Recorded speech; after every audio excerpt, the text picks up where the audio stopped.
Hello everybody, this is week 12 and the last topic we want to cover is capital budgeting, and we are also going to incorporate risks into the capital budgeting.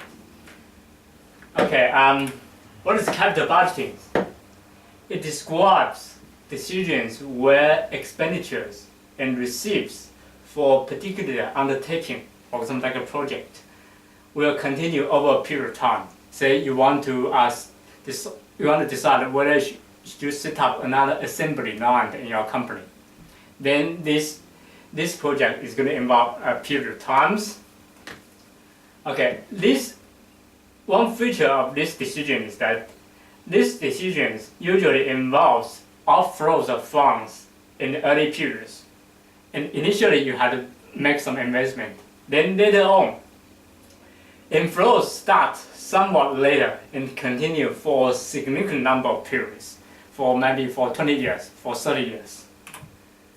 Okay, you need capital budgeting. If you are saying whether should you expand your facility, whether should you produce new product or improve existing product, or replacement of old machines, or lease or buy machines, buy safety or environmental protection equipment, purchase of this sort of equipment. When you are making these decisions, it involves a sort of capital budgeting. Okay, one key feature here is that all these decisions they extend to a significant number of times. And key features here is that for money, it has a time value in it. Today's $1 is not the same as $1 in 30 years' time, or even it's not the same as $1 tomorrow. So time value, money has a time value in it. A dollar today is worth more than a dollar tomorrow. Okay, so now since this project involves cash inflow and outflow across times, so when we are making decisions whether we should do this project or not, we need to push all the future cash flow back into present times, or we call it discounted, because next year's $100 is not same as this year's $100. So we got to discount them. So we need to push cash flows originating at different times, usually into present times, so such that we can compare them on an equal basis. We must apply an interest rate to each of the flows so that they are expressed in terms of the same point in time. That's important thing. There are four methods of capital project evaluations. First one we call payback. Second one, accounting rate of return. Third one, net NPV, net present value. Fourth one, internal rate of returns. Generally, we are going to use NPV, but payback periods or accounting rate of return, they are easy. They are kind of rule of thumbs, give you a quick result. Okay, payback time. It is a time period, usually years, necessary to recover the original investment. For example, you decided to set up an assembly line, and initial investment is $50 million, and you expect in the next 5 years, in the next year, you are going to get 10 million. And another year, 10 million, 10 million, 10 million, so 10 millions for the next 5 years. Then the payback period is 5 years, which means in 5 years' time, you can collect 10 millions, which is equal to your initial investments. And clearly for a project, a shorter payback period is always better, always better. Or you can use accounting rate of return. Okay, now pay attention to, here's accounting rate of return. It's just the percentage resulting from dividing average annual profits by average investment. Let's say you invest $50 million in setting up a new assembly line, and this new assembly line is going to bring in cash inflow of $10 million every year. Then annually, then the accounting rate of return is just 10 divided by 50, which is 20%. Okay, a more frequently used method is we call it MPV. I'm going to turn to the whiteboard to show this.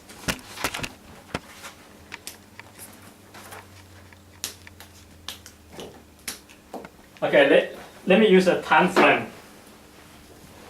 Timeline. Let me use timeline. Say year 0, 1, 2, 3, 4, 5 until year end. So that's the timeline. Then your project involves initial cash outflow O0. Then in year 1 it could be O1, O2, O3, so on and so forth until ON. So each year there's a cash outflow. Okay, then there could be cash inflow. There need to be cash inflow. So let's say cash inflow started from year 1. So there's cash inflow. It's called R1, R2, R3, R4, R5 until Rn. Okay, so now that's the project, that's the cash flow shape associated with this project. Note that this cash flow is quite general. Usually you probably only have cash outflow in the first in present time, then there's no cash outflow, and there's only cash inflow in the future. Usually that's the cases, but let's look at the very general cases first. So now you want to calculate, you want to decide whether this project should go ahead or not. You can calculate net present value. To get net present value, we need to calculate present value of this cash flow first. So first one, OO, that's outflow, is already here, already present time, so you don't need to discount it. But for the O1, it's next year's money. Next year is $01 of money, so we got to discount it back to present time. Now the interest, let me use I. Okay, I'm going to use K so that I have the same notation as the PBT. K is the interest rate, or discount rate. We call discount rate, or cost capital. So $01 in year $01 in year 1 is equal to $01 divided by 1 plus K in year 0. And okay, I'm going to write. It's going to be a little bit messy now. Let's see. So that's the present value of this O1. So I need to get the present value of O2 as well. So O2, so it's 1 plus K divided by O2 divided by 1 plus K to the power 2. O3, 1 plus K to the power 3. So now the discount is that year 1 is 1 plus K to the power 1, year 2, 1 plus K to the power 2. Okay, and so on and so forth for this. Then adding up. Now we have many terms, O3, O4, O5 until On, adding up. So we can write it as sum T is equal to 0 to N. So it's O T 1 plus K to the power T. So that's the present value of cash outflow. Okay, then present value of cash inflow. So for R1 is the $1 in year 1. We're going to push it to year 0. So it's R1 divided by 1 plus K to the power 1.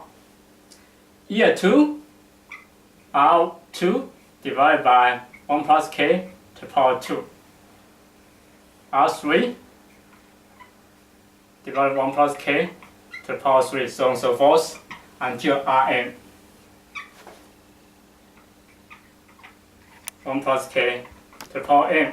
Then summing up, which I'm going to write here, which is just equal to the sum of t from 0 to n, Rt 1 plus k to the power of t, So that's the present value of cash inflow. Present value of cash inflow. So the NPV is, this is outflow, this is inflow. So NPV is equal to present value of cash inflow,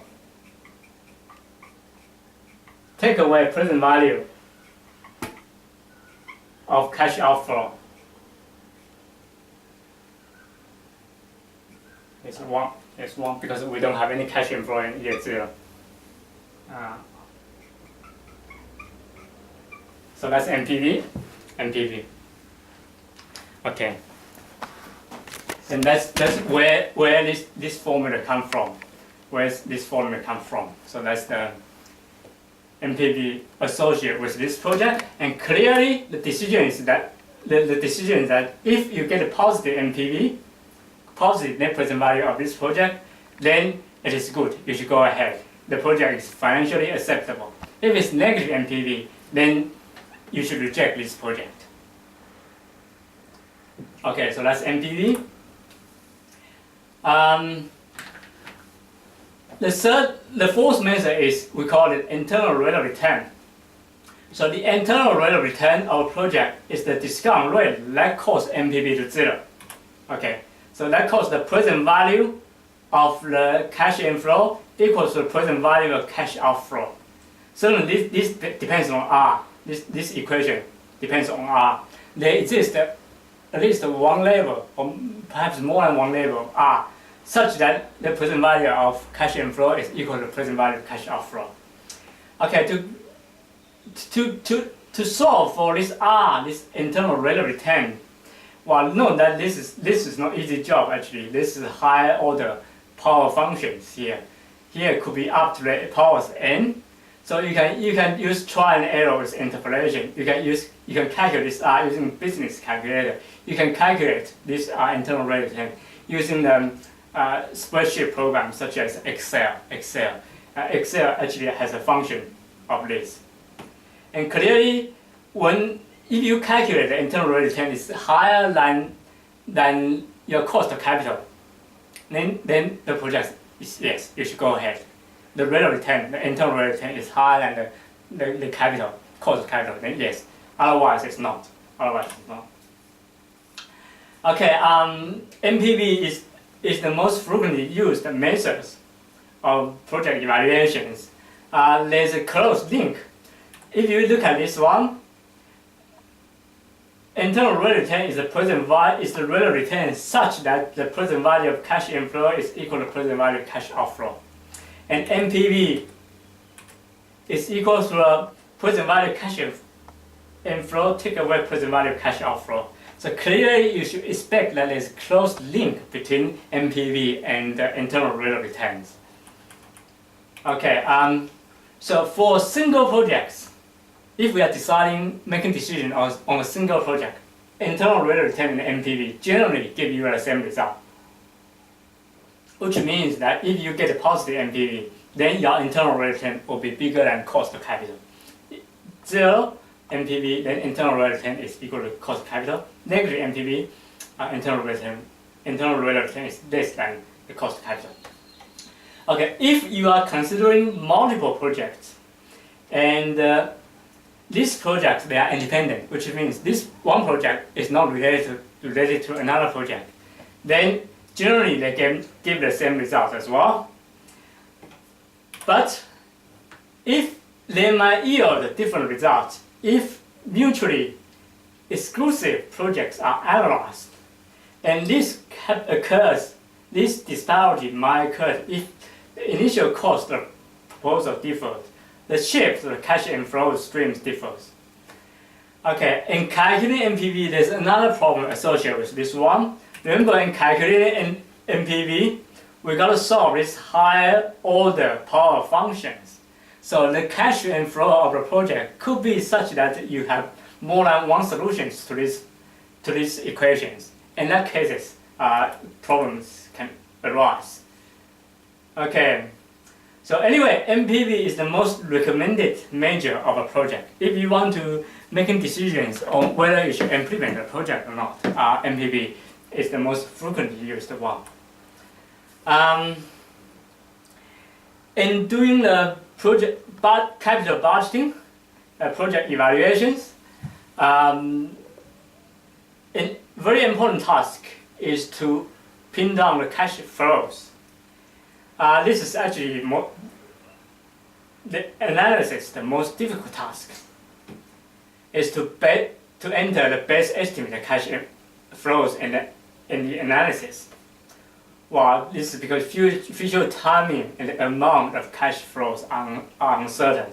You are estimating into the future, so it's difficult. And data from organizational entities have to be examined for potential bias. For example, like market forecast may be biased upward. Costs are often underestimated. Okay, so in doing this job, make sure you are very, very careful in estimating the cash inflows or outflows in the futures. In reality, if I'm running the firms, it could happen that my money is not enough. The dollar I have in my pocket is not big, not sufficient enough to fund all the projects which have positive NPV. Say I have 3 projects in hand, which according to NPV or according to IRR, we should go ahead with it. But unfortunately, these 3 projects is going to need $20 million, but I don't have $20 million in hand. And in these cases, you are faced with capital rationing. So now you need to decide to allocate capital. You cannot do 3, you may only be able to do 2. So we call this situation capital rationing. It is the practice of restricting capital expenditures to a certain amount, perhaps due to limits on external financing. This could occur because of reluctance to incur increasing level of debts, because of management may not want to add to equity in fear of diluting controls.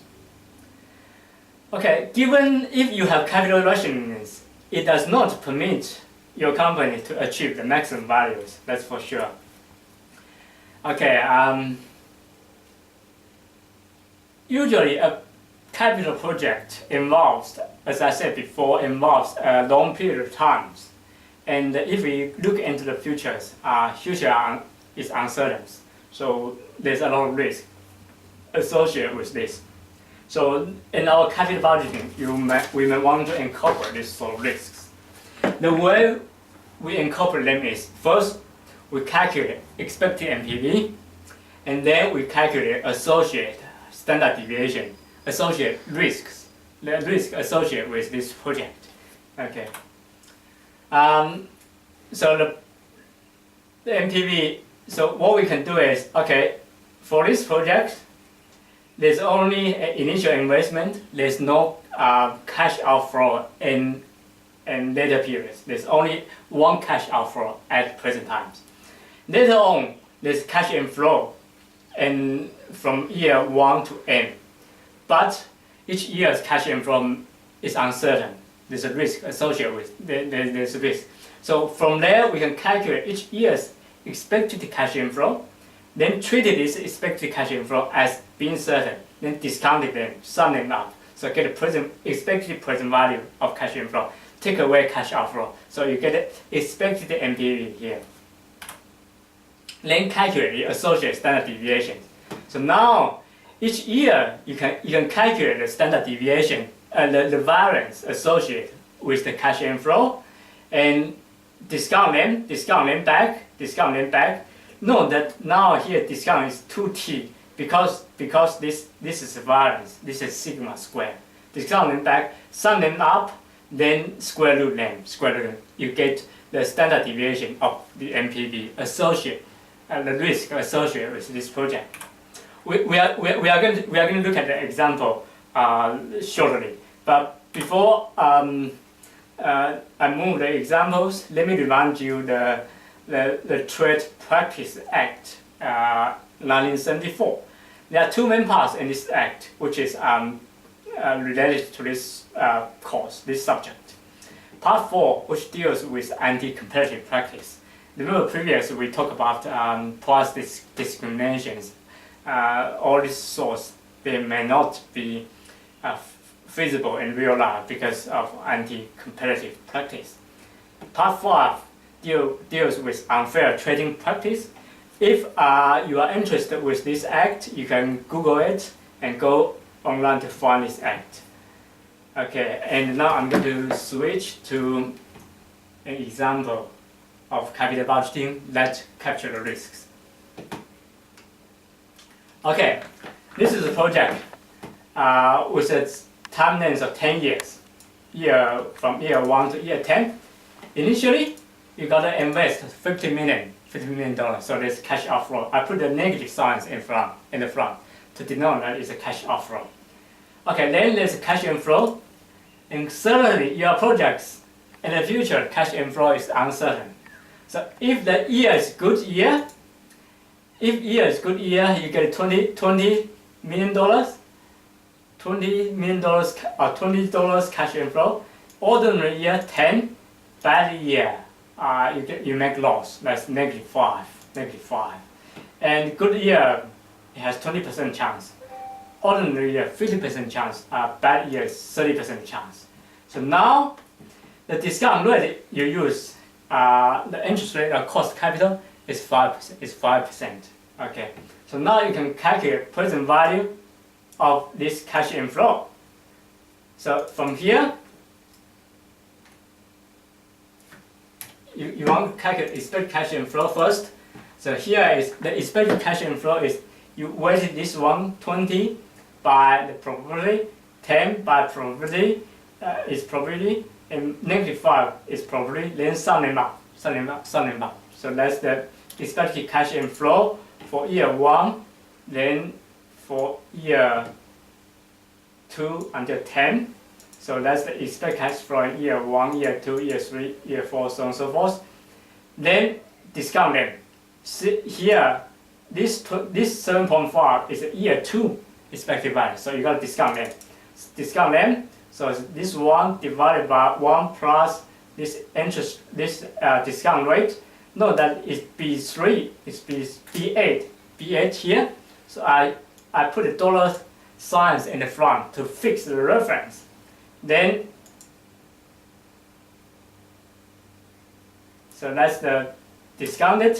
So $7.5 million in year 1 is the same as $7.14 in year 0.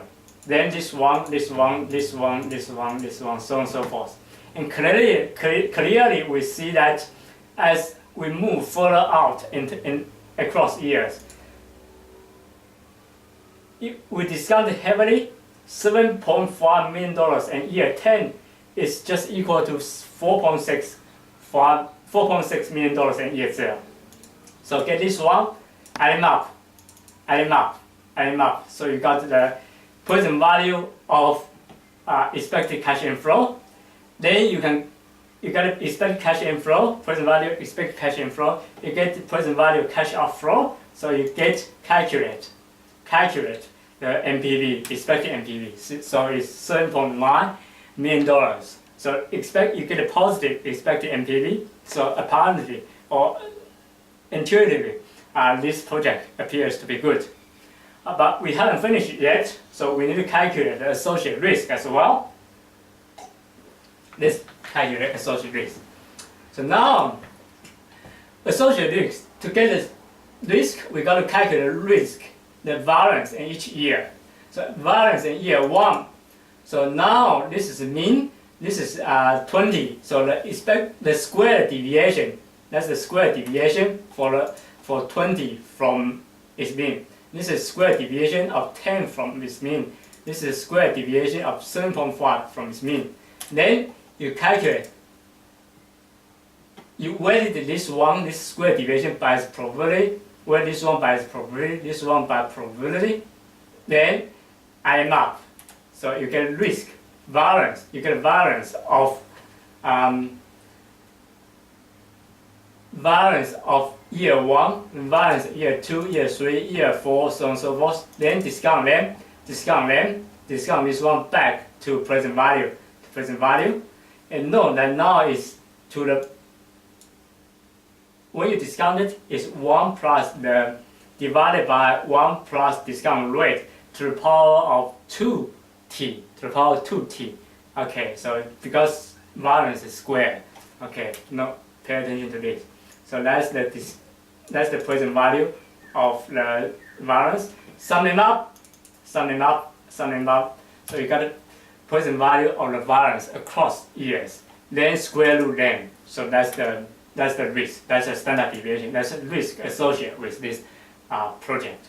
So we got expected NPV, which is positive 7.9. Standard deviation, risk associated with this one, 22. So now you can make a decision. If you probably want to say, this project looks good, so we should go ahead with it. Alright, okay, that's all we want to cover this week, and I'll see you next week.